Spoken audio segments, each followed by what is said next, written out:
मनसेच्या पदाधिकाऱ्यांनी ही बाब उघडकीस आणली असून संबंधित कारखानदारावर कठोर कारवाई करण्याची मागणी मनसेचे जिल्हा उपाध्यक्ष शैलेश शिर्के यांनी केली आहे। अंबरनाथ पश्चिम येथील पालिकेच्या बेघर निवारा केंद्राच्या समोर एका कारखान्यामध्ये कोल्ड्रिंक्स तयार करून ते शहरात विविध ठिकाणी विकण्यासाठी पुरवण्यात येतात।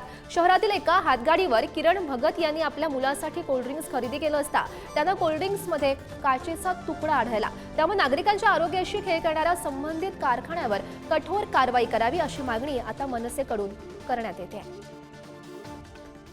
आज आमचे बदलापूरचे पदाधिकारी किरण भगत हे रिक्षा चालवतात। एका हातगाडीवर उभे असला त्यांनी ड्रिंक्स विकत घेतलं। त्या ड्रिंक्स मध्ये काच आढळली। त्यांनी अजून 2 बाटल्या घेतल्या असतात, त्यांना त्यात घाण आढळली। आम्ही तिथे नगर अधिकाऱ्यांना बोलून त्याची पाहणी केली असता अशा खराब बाटल्या तिथे आहेत। आणि आरोग्य डिपार्टमेंटला आमची एक विनंती आहे का ही लहान पोरं पिऊन त्यांच्या जीवाशी खेळ चालू आहे, तर अशा फॅक्टऱ्या शोधून त्यांच्यावर कडक कारवाई करायची अशी मनसेतर्फे आम्ही मागणी